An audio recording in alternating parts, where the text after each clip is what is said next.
They say the screams could be heard for miles. Summer 1462. You're an Ottoman soldier in the most powerful army on earth.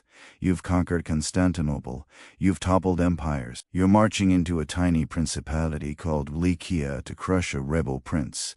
It should take weeks, maybe days. Then you smell it. Death, rot, something else you can't quite name. Your column slows. The scouts have stopped moving. And as you round the hill near the capital city, you see it. A forest. But the trees, they're not trees, they're human beings, 20,000 of them. Your brothers, your comrades, lifted into the air on wooden stakes, arranged in perfect geometric rows as far as the eye can see. Some have been dead for weeks, their bodies bloated and black. Others are still moving, still breathing, still screaming. Your Sultan, the man who conquered the Byzantine Empire, takes one look and turns his entire army around. What kind of mind creates something like this? And here's the part that should terrify you. This wasn't madness. It was strategy. Cold, calculated, and horrifyingly effective. The story you think you know about Vlad the Impaler, it's a lie. Not because it didn't happen, but because the truth is so much worse. This is the full account of how one man weaponized human suffering so effectively that it changed the course of empires. And by the end, you'll understand why the real horror wasn't what he did to bodies, it was what he did to minds. Let's start with a question nobody asks. What breaks a human being so completely that they become capable of this? The year is 1442. Vlad is 11 years old. His father, Vlad II, Vlad the Dragon, has just made a deal with the devil. Not a metaphorical one. A real one with a name. Sultan Mehmed II of the Ottoman Empire. The deal is simple. Vlad II gets to keep his throne in Wallachia. In exchange, he hands over his two youngest sons as hostage, insurance living collateral, to guarantee his loyalty. So young Vlad and his brother Radu are torn from their home and delivered into the heart of the Ottoman Empire, not as prisoners in dungeons, but as guests in the palace and later Agrias. They're given fine clothes, education, military training. They're taught Turkish, Arabic, philosophy, and the Quran. On the surface, it looks like privilege. But here's what the history books gloss over. This wasn't education. It was psychological warfare. Vlad spent his formative years, 11 to 17, watching his captors perfect the art of empire building. He studied how the Ottomans used fear as a governing tool. He witnessed public executions designed not just to punish, but to traumatize entire populations into submission. He learned that terror, when applied with surgical precision, was more effective than any army. And he learned something else. He was utterly powerless. While his younger brother Radu adapted, even forming a close friendship with the Sultan's son, Mehmed, Vlad refused to bend. According to Ottoman court records, he was frequently punished for his defiance. Some accounts suggest he was beaten, possibly tortured. The exact details are lost to history, but what's certain is this: something fundamental broke inside him during those years, or perhaps more accurately, something crystallized. He developed what modern psychologists might call a persecution complex, combined with an obsessive need for control, but he channeled it. Every punishment he endured, he studied. Every torture technique he witnessed, he memorized. He was building a mental arsenal piece by piece. In 1448, after 6 years of captivity, Vlad finally returned to Wallachia. He was 17 years old. 2 months later, his father was assassinated by rival boyars, the nobility who played both sides between the Ottomans and Hungarians. His older brother Medea was buried alive. Vlad was alone, surrounded by enemies, backed by nobody. And here's where the story gets interesting. He didn't just want revenge. He wanted to remake the world in the image of his trauma. He would take everything the Ottomans had taught him about terror and refine it into something they had never seen before. But first, he had to wait. For 6 more years, Vlad lived in exile, plotting, planning, studying military tactics and political maneuvering. And in 1456, with Hungarian backing, he finally seized the Wallachian throne. The monster was about to be born. If you're fascinated by the documented psychological breaking points that created history's most notorious figures, hit subscribe. We're just getting started with how this broken boy became Something far worse than his captors ever imagined. Vlad's coronation feast in 1456 should have been a celebration. Instead, it became the blueprint for everything that followed. He invited the boy families, the same nobility, who had orchestrated his father's murder and buried his brother alive. Hundreds of them arrived in their finest clothes, believing they were there to pledge loyalty to the new prince. The great hall was decorated. Wine flowed freely. Then, in the middle of the feast, Vlad stood up and asked a simple question. "How many princes of Wallachia have you lived through?" The older boy proudly answered 710. Some claimed to remember a dozen different rulers. They were bragging about their survival, their political savvy, their ability to outlast any prince who sat on the throne. Vlad smiled. Then he gave an order. Every boy who had answered was arrested on the spot. But here's where you see the methodical mind at work. He didn't execute them. Not yet. Instead, he separated them into two groups based on age and health. The older ones, the architects of his family's destruction. They were impaled immediately outside the palace walls, not quickly. The stakes were carefully inserted to avoid vital organs, ensuring they would die slowly over hours or days. Their screams provided the soundtrack for what came next. The younger, stronger boyars and their families were stripped of their noble clothes and marched 50 miles north to the ruins of Penari Castle. There they were given a choice that wasn't really a choice. Rebuild the fortress with their bare hands or die. For months, they hauled stones up the mountainside. They worked until their hands bled, until their fine clothes rotted off their bodies, until they collapsed from exhaustion. Most died during the construction. The survivors, they were never the same. Vlad had effectively erased the old nobility and replaced them with a new class, who owed everything to him and lived in absolute terror of his displeasure. This wasn't just revenge. It was a systematic dismantling of the power structure that had made Wallachia weak. And it revealed something crucial about Vlad's psychology. He didn't just want obedience. He wanted to break people so completely that obedience became their only possible response. But this was still domestic politics. The boy were Walian. What Vlad did next would send shock waves across empires. In 1459, Sultan Mehmed II, yes, the same Mehmed who had been Vlad's childhood companion, sent envoys to Wallachia demanding the annual tribute that Vlad's father had agreed to pay. The demand came with an additional insult. Vlad was to present himself personally in Constantinople to renew his oath of vassalage. The envoys arrived expecting the usual political theater, perhaps some negotiation, maybe a counteroffer. What they got was a preview of hell. When they entered Vlad's court and refused to remove their turbans, a genuine religious custom and Ottoman protocol, Vlad asked them to explain their tradition. They did, probably relieved that he seemed interested in understanding rather than offended. Vlad nodded thoughtfully. Then he said something that must have frozen their blood. "I respect a man who honors his faith so completely. Let me help you honor it forever."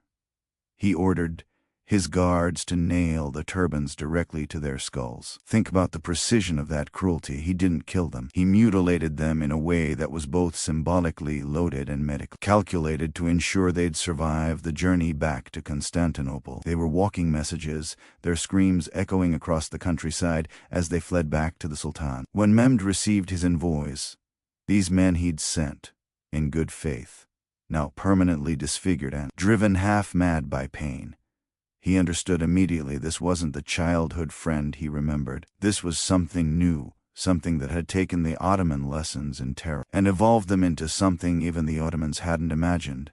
War was now inevitable. But before that war came, Vlad had more messages to send.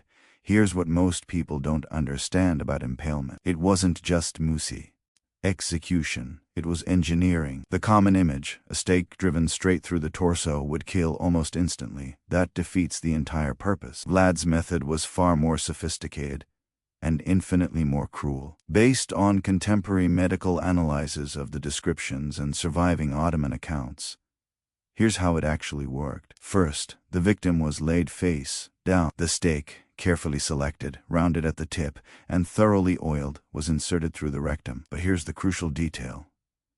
It was inserted at an angle specifically designed to miss all major organs and blood vessels. The victim was then slowly raised upright, and gravity did the rest. Over the course of hours or sometimes days, their own body weight would force the stake gradually upward through their torso. The path was calculated to avoid the heart, lungs, and major arteries. In some documented cases, the stake would eventually emerge through the shoulder or chest, but the victim could remain alive for up to 3 days. Why this method? Because Vlad understood something that modern psychological warfare experts now confirm. Witnessing prolonged suffering is exponentially more traumatizing than witnessing quick death. A battlefield beheading is horrific but brief. Impalement was a performance that lasted days, complete with screams that could be heard across entire valleys. But the physical act was only one component. The real genius, if we can use such a perverted word, was in the staging. When Vlad impaled victims, he did it in public squares, along major roads, outside city gates, anywhere that would maximize visibility. He understood that word of mouth and rumor would multiply the psychological impact far beyond the actual number of victims. One impalement witnessed by 100 people would create 100 storytellers, each of whom would tell 100 more, and he refined the symbolism constantly. Stakes were different heights based on rank. Peasants near the ground, nobles higher, the highest reserved for enemy commanders. This created a grotesque visual hierarchy that reinforced his message: everyone has a place in my world and everyone will suffer according to their station. In some accounts, he arranged impaled victims in geometric patterns, circles, stars, concentric rings. This wasn't random sadism, it was a demonstration of control. It said, I have so much power that I can turn human suffering into art. There's a German pamphlet from 1462, admittedly propaganda, but based on eyewitness accounts from Saxon merchants in Wallachia, that describes Vlad dining among the impaled. He allegedly had a table set up in the middle of a field of stakes, ate his meals surrounded by dying men, and seemed to enjoy the experience. Whether this specific incident happened exactly as described is debatable, but what's not debatable is the psychological message: I am so far beyond your understanding of human behavior that your horror doesn't touch me. The Saxons, who had their own complicated relationship with Vlad, circulated these pamphlets widely. They were some of the first mass-produced horror stories in European history, complete with woodcut illustration. These images, crude but effective, spread across Europe and cemented Vlad's reputation.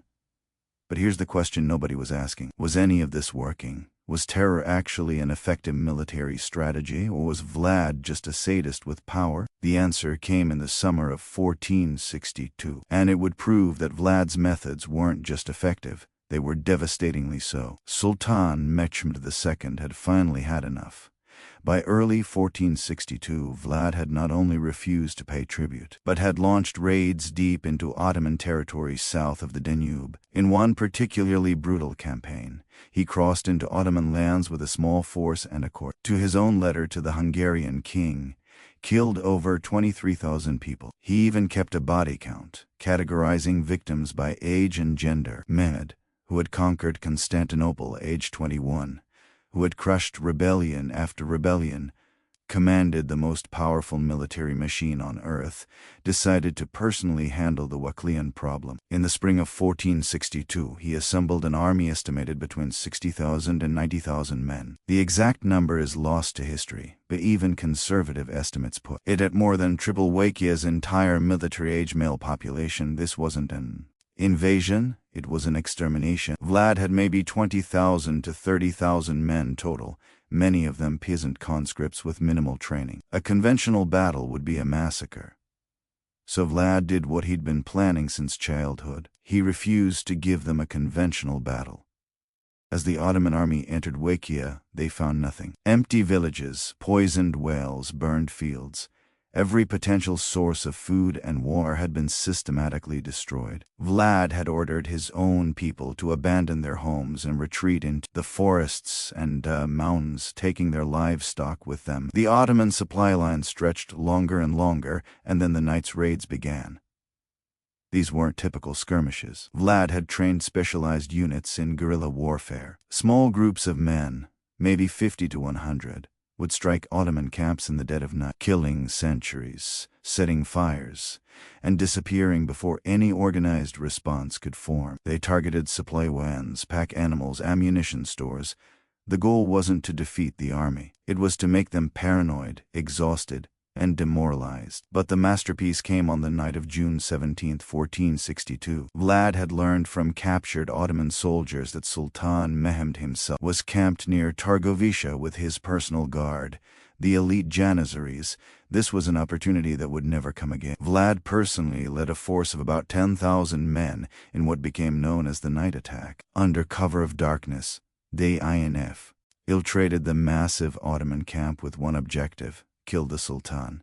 Contemporary accounts describe absolute chaos. The Wallachans were dressed in captured Ottoman uniforms and knew enough Turkish to cause confusion. They set fire to tents, stampeded horses, and specifically targeted the section of camp where the Sultan's pavilion stood. They came within yards of Mehmed himself. Some historians believe Vlad and the Sultan were briefly in visual contact across the burning camp, but the Janissaries held, forming a defensive circle around their leader. After hours of close-quarters combat, Vlad realized he couldn't break through. He ordered a retreat, and his men vanished back into the night as suddenly as they'd appeared. The Ottoman casualties were relatively light, maybe 2,000 killed, though Ottoman sources downplay the numbers. But the psychological damage was catastrophic. The Sultan of the Ottoman Empire, in the middle of his own army, had nearly been killed by a vastly outnumbered enemy who struck from nowhere and disappeared like ghosts. Mehmed's commanders were rattled. His soldiers were exhausted, and they were still weeks away from Constantinople, marching through a dead landscape where every shadow might hide an enemy. Then they reached the capital, and they saw what Vlad had been preparing for them. No written description can fully capture what Mehmed's army encountered on the approach to Targovica in late June 1462. But we can try. Imagine why. Oh, we're an Ottoman soldier. You've been marching for weeks through scorched earth. You're hungry, exhausted, and jumpy from constant night raids. You haven't seen the enemy in days, they've just vanished. That should be a good sign. It feels like a trap. As you approach the Wallachia capital, the smell hits first. If you've ever smelled a dead animal rotting in summer heat, multiply that by thousands. Then add the sweet, sick-making odor of decomposing human flesh. It's so thick you can taste it. Then you see the stakes. The first one, then 10, then 100.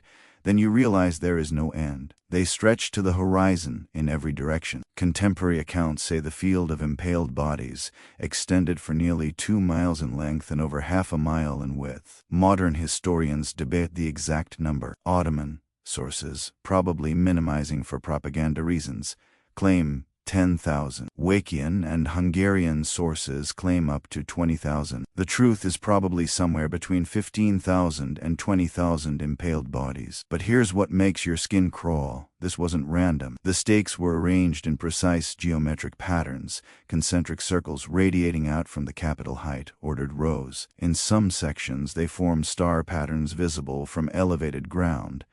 Vlad had spent weeks, possibly months, preparing this. He'd captured Ottoman soldiers and sympathizers from earlier raids and border skirmishes. He'd kept them alive specifically for this purpose. Some of the bodies had been dead for weeks, rotting in the summer heat. Others had been impaled more recently, and some, according to multiple sources, were still alive. The Byzantine chronicler Leonikos Chalakondales, who interviewed eyewitnesses, wrote that the moaning of the dying could be heard across the entire field. Some had been impaled for days, their bodies slowly consuming themselves.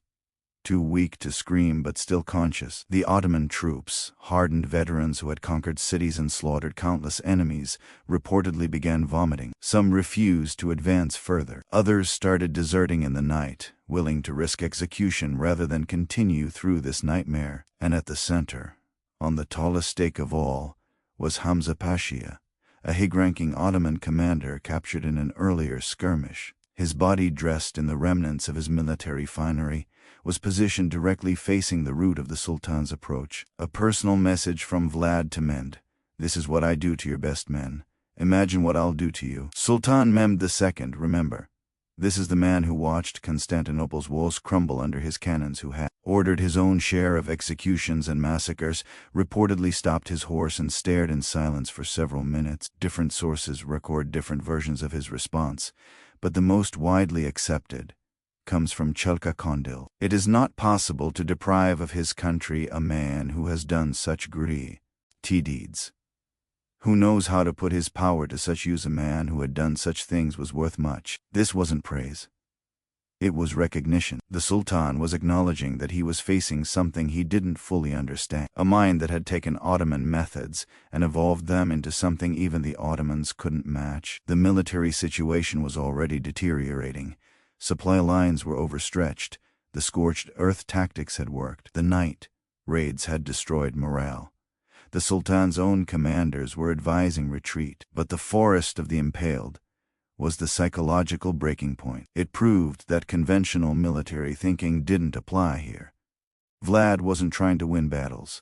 He was trying to break minds, and it was working. Within days, Mehmed ordered a general retreat. He left a contingent under Vlad's younger brother Radu to continue harassing Vlad, but the Sultan himself withdrew with the main army. The most powerful military force in the world had invaded a tiny principality with overwhelming numbers and been turned back not by military defeat, but by sheer psychological warfare.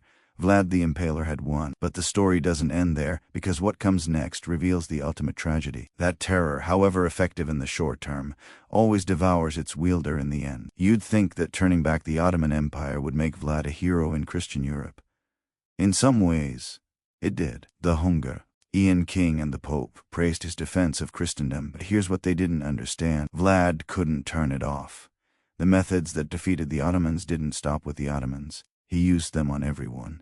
By late 1462, Vlad was impaling Wallachia merchants for price gouging. He was impaling boyars suspected of disloyalty based on rumors. He was impaling entire villages for minor infractions. The tool he'd forged to defeat a superior enemy had become his only tool for everything. His political position deteriorated rapidly. His brother Radu, backed by Ottoman golden soldiers, positioned himself as the sane alternative. Hungarian support evaporated as Vlad's increasingly erratic behavior alienated his allies. By November 1462, just months after his greatest triumph, Vlad was forced to flee into Hungarian territory. And here's the bitter irony. He was imprisoned by his supposed ally, King Mahavius Corvinus of Hungary, on charges that remain murky to this day. Some sources say Matthias fabricated letters to make Vlad look like he was negotiating with the Ottomans. Others suggest Vlad had become such a liability that even his Christian allies wanted him gone. He spent 12 years in Hungarian captivity, not the brutal imprisonment of his Ottoman youth, but house arrest in comfortable quarters. He even married a Hungarian noblewoman and had children. By all accounts, he was a model prisoner, but in 1476, opportunity returned.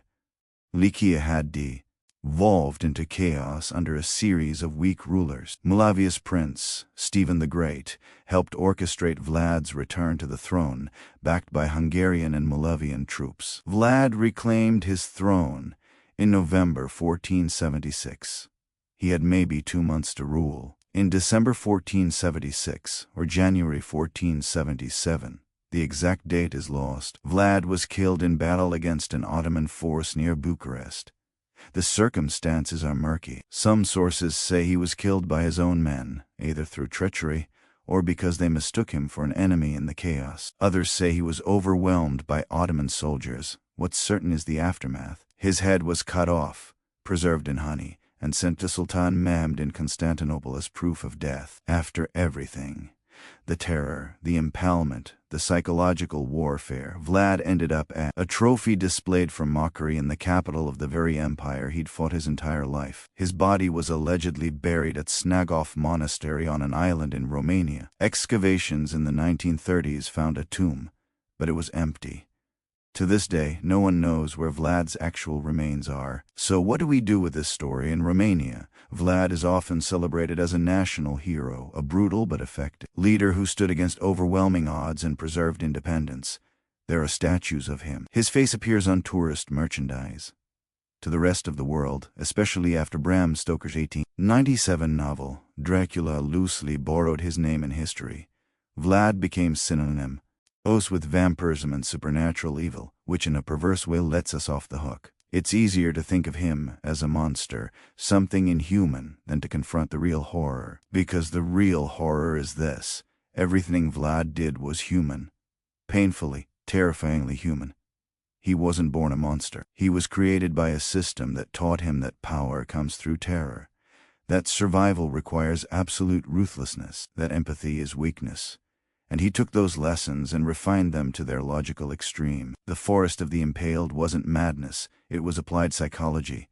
The night attacks weren't random violence, they were precision military strategy. Every impalement, every mutilation, every public display of suffering was a calculated move in a larger game. And here's what should keep you awake at night. It worked. Against impossible odds, using nothing but calculated terror, Vlad turned back an empire. He proved that fear, properly weaponized, could accomplish what armies couldn't.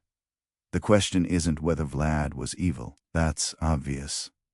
The question is, what does it say about human nature that this method was so effective? And what other calculated horrors are hiding in history's shadows, waiting to teach us lessons we'd rather not learn? If you want to keep uncovering the uncomfortable truths that textbooks bury, subscribe. Because history's darkest chapters aren't just about what happened. They're about understanding why it worked. And that's the KN. Oledge we can't afford to forget.